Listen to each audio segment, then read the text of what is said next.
Magic നമ്പറായ 1212 കുറിച്ചുള്ള വിശ്വാസം വളരെ വലുതാണ്. ഏഞ്ചൽ നമ്പർ, ന്യൂമറോളജി, മനസ്സിൻ്റെ റീപ്രോഗ്രാമിംഗ് എന്നിവയിൽ പ്രധാനപ്പെട്ടതാണ് 1212.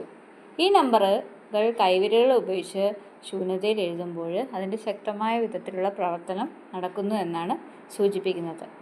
1212ൻ്റെ അർത്ഥം എന്ന് പറഞ്ഞാൽ, ഒന്ന് സൂചിപ്പിക്കുന്നത് പുതിയ തുടക്കം, നേതൃഭാവം, ആത്മവിശ്വാസം, സൃഷ്ടിപരമായ ചിന്ത എന്നിവയാണ്. 2 സൂചിപ്പിക്കുന്നത് സമത്വം, സൗഹൃദം, സഹകരണം, ആന്തരിക ബുദ്ധിമുട്ടുകൾക്ക് ഉത്തരം കാണുക എന്നതാണ്. അപ്പോൾ ഈ 1212 എന്നത് നമ്മൾ ശൂന്യതയിൽ എഴുതുമ്പോൾ ചൂണ്ടുവിരൽ ഉപയോഗിച്ച് വായുവിൽ 1 2 1 2 എന്ന് എഴുതാം. ഓരോ അക്കം എഴുതുമ്പോഴും നമ്മുടെ അതിൻ്റെ അർത്ഥത്തെ നമ്മൾ ശ്രദ്ധ കേന്ദ്രീകരിക്കുക. ഒന്ന് എഴുതുമ്പോൾ ഞാൻ പുതിയ തുടക്കം സ്വീകരിക്കുന്നു എന്ന് മനസ്സിൽ വിചാരിക്കുക. 2 എഴുതുമ്പോൾ ഞാൻ സമത്വവും സഹകരണവും ആകർഷിക്കുന്നു എന്ന് വിചാരിക്കുക. ഇതൊരു മന്ത്രം പോലെ നമുക്ക് ചൊല്ലാവുന്നതാണ്. 1 പുതിയ തുടക്കം, 2 സമത്വം, അടുത്ത 1 ആത്മവിശ്വാസം, 2 ദിവ്യമായ വഴിമാറ്റം.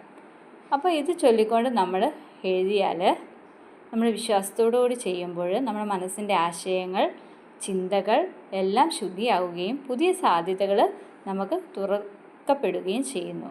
പ്രതിദിനം രാവിലെ 3 പ്രാവശ്യം 1212 നമ്മൾ വായുവിൽ എഴുതുക. ഇതൊരു ആത്മീയ പരിശീലനമാണ്. നമ്മുടെ വിശ്വാസം, ശ്രദ്ധ ഇതൊക്കെ ഒത്തുചേർന്നാൽ നമ്മുടെ മനസ്സിൻ്റെയും ജീവിതത്തിൻ്റെയും ഉദ്ദേശത്തെ നമുക്ക് മാറ്റാൻ കഴിയും. Thank you.